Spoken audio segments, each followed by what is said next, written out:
కేంద్ర ప్రభుత్వం ప్రకటన చేసింది.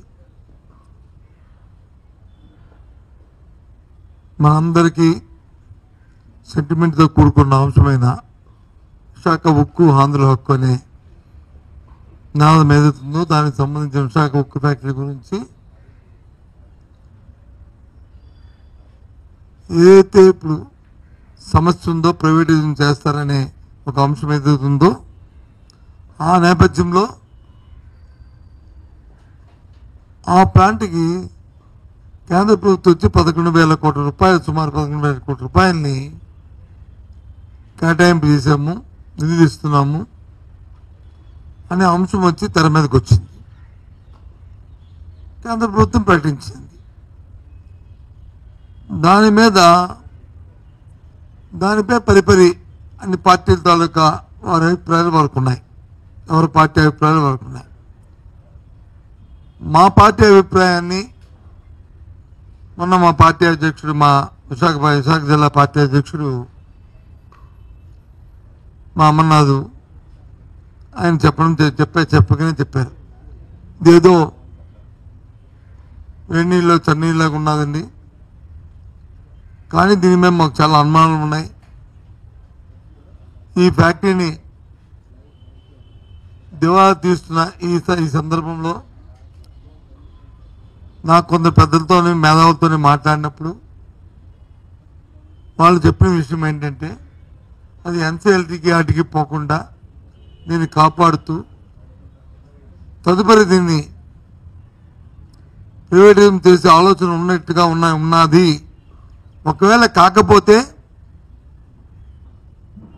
నిన్న కాక మొన్నే ప్రధానమంత్రి గారు స్వయాన్న విశాఖపట్నం వచ్చినప్పుడు, ముఖ్యమంత్రి గారు ఆ వేదిక మీద ఉన్నప్పుడు, ఉప ముఖ్యమంత్రి గారు ఆ వేదిక మీద ఉన్నప్పుడు, కూటమి నాయకులందరూ ఉన్నప్పుడు వారు అడగడము వీరు చెప్పడం అనేది జరిగే అంశం కదా. దానివల్ల మేలు మంచి జరిగితే చెప్పేవారు కదా.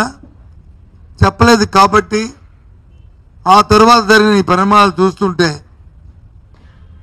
దీని మీద మాకు అనుమానాలు ఉన్నాయి. అందుకే మేధావులతో చర్చించాలని చెప్పి మా అధ్యక్షుడు మనం 3 రోజుల కింద చెప్పడం జరిగింది. ఆ తదుపరి నిన్న మొన్న జరుగుతున్న పరిణామాలు చూస్తే మేధావులు కానీ, లేకపోతే కార్మిక సంఘాలు కానీ, లేకపోతే ఉద్యోగులు కానీ, లేదు ప్రజా సంఘాలు కానీ అందరూ కూడా ఏదైతే మా అధ్యక్షుడు మా అమర్నాథ్ ఏదైతే ఆ రోజు వ్యక్తపరిచిన సందేహాలు ఉన్నాయో దాన్నే దోపరుస్తున్నట్లు సందర్భాలు ఉన్నాయి. కానీ నిన్న చూస్తే విశాఖపట్నానికి సంబంధించిన ప్రధాన నాయకులు ప్రజా ప్రతినిధులు అందరూ వారు ఒక కామన్ స్టేట్మెంట్ ఒకటి ఇవ్వడం జరిగింది. అందరూ కలిసి, అందులో కొద్ది సీనియర్ ప్రజా నాయకులు కూడా ఉన్నారు. మరి మీరు చెప్తున్న ఈ మాటని ప్రైవేటీకరణ జరగదు అని చెప్పని నిన్న జరిగిన అమిత్ షా వచ్చిన మీటింగ్లోకి, ఇవాళ జరుగుతున్న మీటింగ్లో కానీ మీరు ఇచ్చారు, సంతోషమంటున్నారు. కానీ దీన్ని మీరు ఆపారనే మాటను ఎందుకు చెప్పట్లేదు? ఎందుకు ముఖ్యమంత్రి గారు కానీ, లేకపోతే హోంమంత్రి కానీ, ఆ నాయకులు కానీ వాడితో ఆ నోటితో ఎందుకు తెప్పించట్లేదు? ఇది సమస్య లేదు, దీని గురించి మీరు ఆలోచన పెట్టుకోక్కర్లేదు అనే అంశాన్ని ఎందుకు చెప్పలేదు? నిన్న ఈ ప్రకటన చేసినప్పుడు ఎవరైతే ఉక్కు శాఖ మంత్రి ఉన్నారో వారు ఒక మాట చెప్పారు, ఇది దీపం పథకంలో భాగంగా ఆ రోజే 21లోనే దీని వచ్చి ప్రైవేటైజేషన్ చేద్దామని చెప్పి మేము నిర్ణయం తీసుకున్నాం. కానీ ఆనాడు రాష్ట్ర ప్రభుత్వం దీన్ని వ్యతిరేకించింది, ఇది చేయడానికి వీల్లేదని చెప్పి తీర్మానం చేసింది. ఆ నేపథ్యంలో మేము దాన్ని ఆ రోజు చేయడానికి సాహసించలేదు మేము అని చెప్పుకొచ్చిన విషయాన్ని కూడా ఒకసారి గుర్తు చేస్తున్నాను. ఎందుకు ఈ ముసుగులో ఈ మాటలు? ఎందుకు నిస్సంకోచంగా ఒక అథారిటీగా, ఒక క్లారిటీగా కేంద్రం నుంచి వచ్చిన మా ప్రధానమంత్రి గారు కానీ, లేదు అందరూ అనుకున్నట్లున్న రెండవ స్థానంలో ఉంటున్న హోంమంత్రి గారు కానీ, వాళ్ళ సమక్షంలో ముఖ్యమంత్రి గారు కానీ ఎందుకు మాట్లాడలేదు ఈ విషయాన్ని, ఈ సందర్భాన్ని?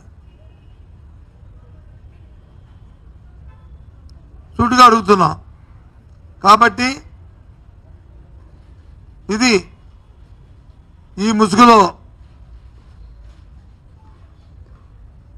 ప్రయోగపరం చేసే కార్యక్రమంలోనే ఈ ప్యాకేజీ ఇచ్చారనేది మా తాలూకా పూర్తి అభిప్రాయంగా మీకు తెలియజేస్తున్నాం.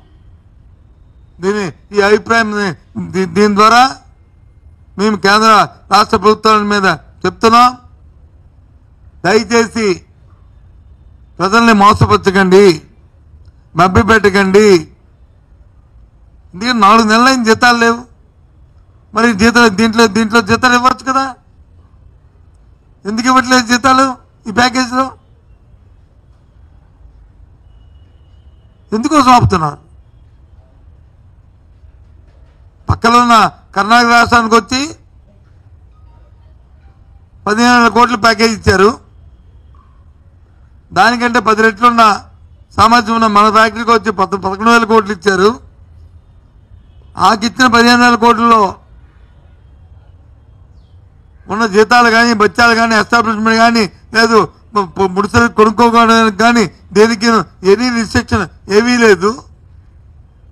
ఈ ఇచ్చిన 11,000 కోట్లకి ఎన్నో నిబంధనలు పెట్టారు. ఆ నిబంధనలు ఏంటి?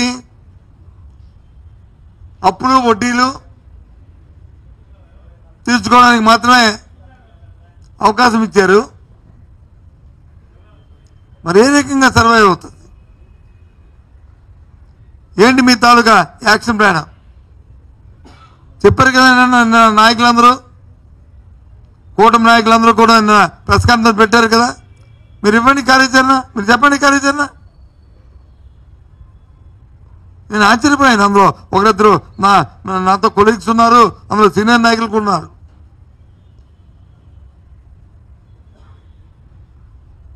ఇంత క్లారిటీ లేని ఈ మాటలు దేనికి? అందుకే ఈరోజు మేము ముందుకు వచ్చాం. దీంట్లో ఏదో మతలబు ఉన్నది. ఇది పూర్తిగా ఏదైతే విశాఖ స్టీల్ ప్లాంట్, విశాఖ ఉక్కు, ఆంధ్ర ఉక్కు అనే నేల మీద ఉందో మన సెంటిమెంట్స్ ఏవైతే ఉన్నాయో ఈ ఉక్కు ఫ్యాక్టరీ మనుగడ కోసం ఈ ప్యాకేజీ కాదు.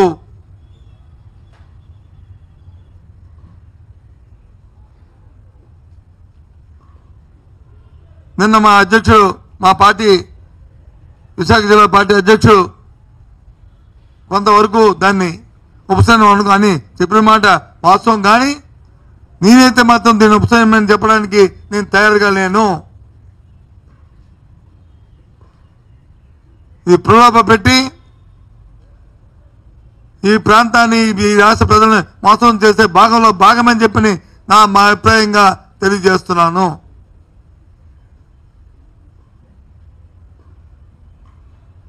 ఇకపోతే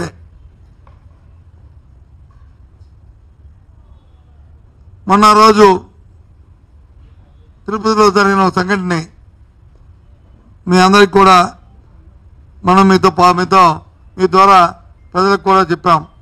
ఇది పూర్తిగా ప్రభుత్వం తాలూకా అసమర్థత వల్ల, అలసత్వం వల్ల జరిగిన సంఘటన అని చెప్పని. ఎందుకంటే గత 5 రోజులుగా చూస్తున్నాం మా కుంభమేళ, కోట్లాది మంది ప్రజలు ఏ విధంగా అక్కడ కుంభమేళ జరుగుతుందో పత్రికలో చూస్తున్నాం, టీవీలో చూస్తున్నాం, వింటున్నాం. కానీ ఇక్కడ జరిగిన సంఘటన చూస్తే కడుపు తరుక్కుపోతుంది. వారికి, ఈ ప్రభుత్వానికి ఆర్భాటం తప్ప వాళ్ళకి ప్రచార తప్పనే తప్ప ప్రజల వాళ్ళ ప్రజల తాలూకు ప్రాణాల మీద వాళ్ళకేమి వాళ్ళు భద్రత కల్పించాలనే భావన కానీ ఆలోచన కానీ లేని విషయం తేటతెల్లమైంది. సాక్షాత్తు కేంద్ర హోంశాఖ కూడా దాని మీద నిన్న రావడానికి కొంచెం ప్రయత్నం చేసింది. నిన్న వచ్చిన హోంమంత్రి గారి తాలూకా ఏదైతే లంచ్ మీటింగో డిన్నర్ మీటింగో ఉందో అది దాన్ని ఉపయోగించుకొని వాళ్ళ రాణి కంటే పరువును కాపాడుకోవడానికి ప్రయత్నం చేస్తారు. ఇక్కడ పరువు కాదు సమస్య. జరిగిన సంఘటనకి పూర్వపరాధ తలకపోవడం ఉంటే అది మన పరువును కాపాడుకోవడం. ఇంకోసారి పునరావృతం కాకుండా ఉంటే అది మన సమర్థతకి నిదర్శనం. కానీ ఇది కాదు. అందుకే ఆ రోజు నేను మీ ద్వారా చెప్పాను, ఏదైతే హైకోర్టు ఉందో న్యాయస్థానం రాష్ట్ర హైకోర్టు న్యాయమూర్తి గారు ఆలోచన చేసి సోమోటోగా మీరు వచ్చి ఎంక్వైరీ జరపాలని కోరామో పత్రికలో వచ్చిన చూసి నిన్న రోజున నేను అందుకే ప్రధాన న్యాయమూర్తి గారికి జరిగిన సంఘటనలన్నింటినీ కూడా పత్రికలో వచ్చిన ప్రతి అంశాన్ని నేషనల్ మీడియా స్టేట్ మీడియా వచ్చి అన్నింటినీ పెట్టి ఒక లేఖను కూడా వారికి పంపించాను. దయచేసి మీరు సోమోటోగా మీరు ఇంటర్వ్యూ అవ్వండి, దీని మీద ఎంక్వైరీ జరపండి. ఇది రాజకీయాలతో అతీతంగా ఉండాలి. రాజకీయాలు తావులేదు. ఇంకోసారి ఇలాంటి సంఘటనలు జరగకుండా ఉండాలంటే జరిగిన సంఘటనకి దాని మీద కొంత ఎవరైతే అలసత్వం వహించిన అధికారులు కానీ ప్రభుత్వం కానీ నాయకులు కానీ ఎవరున్నప్పటికీ కూడా వారికి తగ్గ కొంత వాళ్ళ మీద క్రమశిక్షణ చర్యలు ఉండాలి. లేకపోతే ఇది ఆనవాయితీగా వస్తుంది అనే ఉద్దేశాన్ని వ్యక్తపరిచాం. ఆ నేపథ్యంలో నిన్న లేఖ కూడా రాశాను. అది లేఖ విడుదల చేద్దాం కానీ మళ్ళీ అది రాజకీయాలతో ముడిపడిపోద్ది కాబట్టి, అది ప్రచార ఆర్భాటం ఉండకూడదు కాబట్టి దయచేసి మీకు అది ఇవ్వట్లేదు. కానీ ఆ లేఖను కూడా వారిని రిక్వెస్ట్ చేస్తూ వాళ్ళ అభ్యర్థిస్తూ అది కూడా పంపిన విషయాన్ని కూడా మీకు తెలియజేస్తున్నా. ఓకేనా?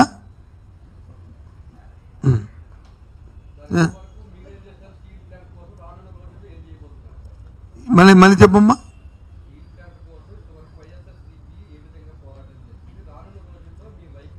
మేము ఇంతవరకు కూడా స్టీల్ ప్లాంట్ ప్రైవేటీకరణ అనే అంశం పట్ల మేము నిశ్శబ్దంగా ఇది ప్రభుత్వ సంస్థగా ఉండాలి, శైలిలో విలీనం అవ్వాలి, ఒకవేళ చివరి వస్తే శైలిలో విలీనం చేయాలి అని పట్టుకొని ఉంచా అనే అంశం మీద మాట్లాడాం.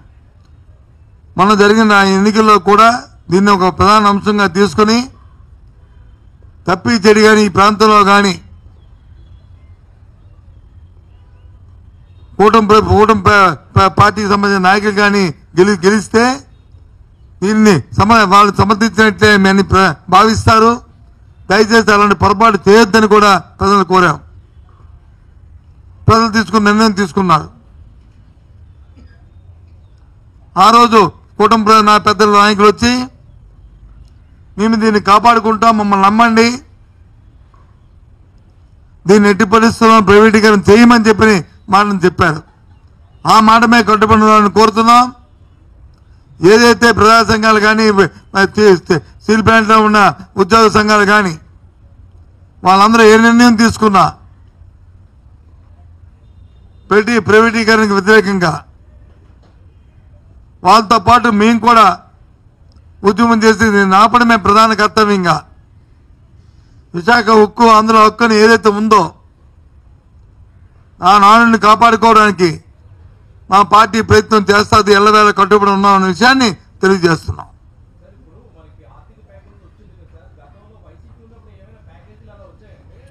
ఇదండి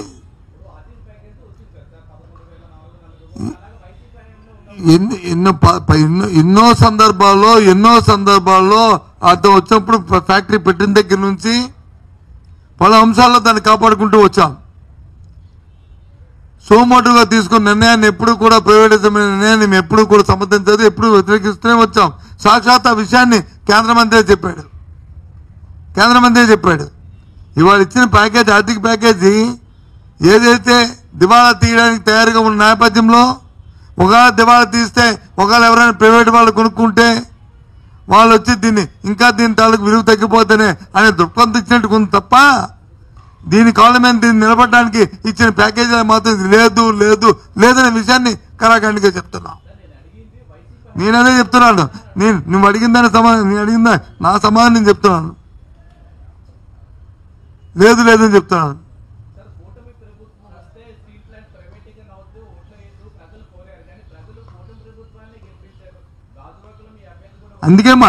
అందుకే చెప్తున్నాను కదా, అందుకే ఆ ప్రజలు మోసం చేయొద్దని కోరుతున్నాను. నేను అదేగా చెప్తుంది. మీ ప్రజలు 6 గ్యారెంటీలు కూడా నమ్మి కూడా ఓటేశారు, దానికి కూడా మోసపోతున్నారు. అలా మోసం చేయొద్దు దయచేసాను కదా మా తాలూకా డిమాండ్. విద్యుత్ పెంచమని చెప్పారు, ఓటేశారు, 15,000 కోట్లు పెంచారు, పెంచొద్దని కదా మా డిమాండ్. అదే కదా మా డిమాండ్. ఏదైతే ప్రజలకు ఇచ్చిన ఎన్నికల ముందు ఇచ్చిన వాగ్దానాలు ఉన్నాయో, ఎన్నికల ప్రణాళికల్లో పెట్టిన మాటలు ఏవైతే ఉన్నాయో ఆ మాటలు కట్టుబడి ఉండాలి రాజకీయ పార్టీ అనేది కదా మా తాలూకా డిమాండ్. అదే కదా మేము చెప్తున్నాం. నువ్వు చెప్పింది నేను చెప్పింది ఒకటే బ్రదర్, ఏం తేడా లేదు. వాళ్ళకి పాప వాళ్ళకి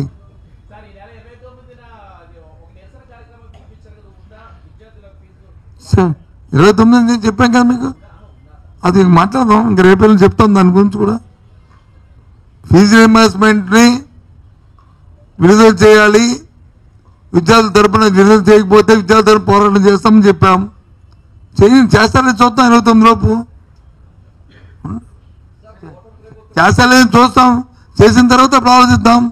ఇంకా దాంతోపాటు ఇంకా నీకు 15 ఉంది కదా అమ్మఒడి, అదే తల్లికి వందనమా, ఓకే సారీ, అది ఉంది కదా అని చూద్దాం. ఇంకా విడుదలయ్యి మన కాలేజీ ఖాతాల్లో వేసిన తర్వాత అప్పుడు నువ్వు అడిగిన దాన్ని డిస్కషన్కి నేను ఆన్సర్ ఇస్తాను, రైట్ ఆన్సర్ ఇస్తాను. అదే కదండి బాబు నేను అడిగింది. అవన్నీ దాని మీద అదొక సబ్జెక్టు, దీంట్లో కలిపికండి.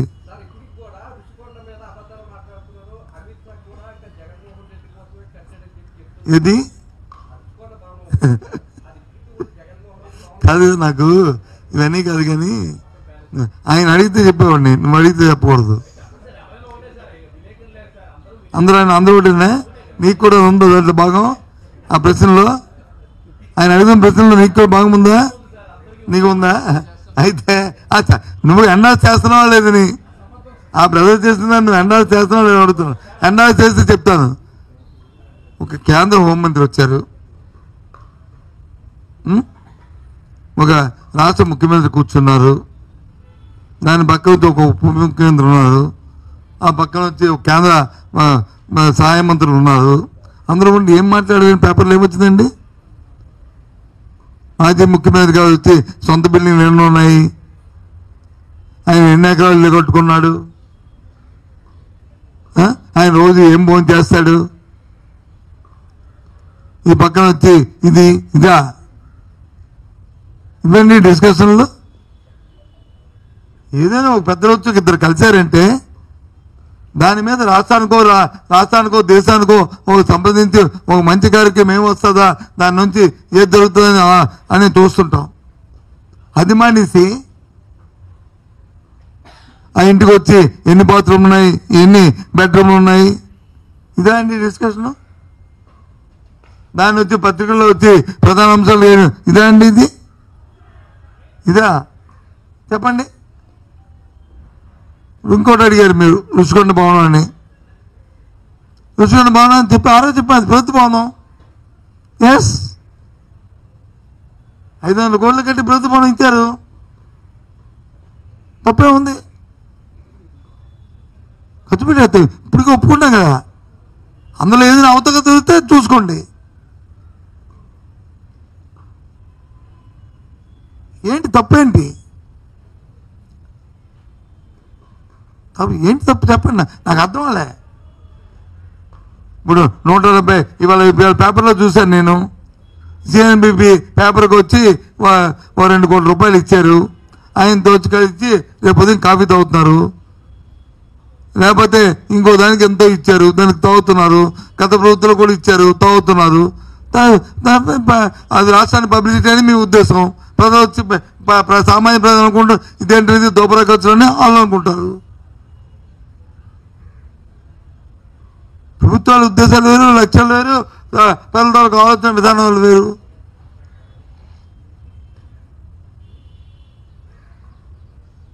అది వాస్తవం కదా. అంతేకాని దాని గురించి ఒక డిన్నర్ మీటింగు, డిన్నర్లో కుడిపక్క కీడు కూర్చొని ఎడంపక్క కీడు కూర్చొని ఉత్తర నీళ్ళు దక్షిణ నీళ్ళు వీళ్ళిద్దరు ఇవన్నీ దానికి ఆ ఇంటికి ఎన్ని గదులు ఉన్నాయి, ఎన్ని బెడ్రూమ్లు ఉన్నాయి, ఇవా డిస్కషన్. ఏ కర్మ వచ్చింది చెప్పండి, ఇంకోటి అడగండి. అందుకే అడిగా ఎండార్స్మెంట్ ఉందా లేదు.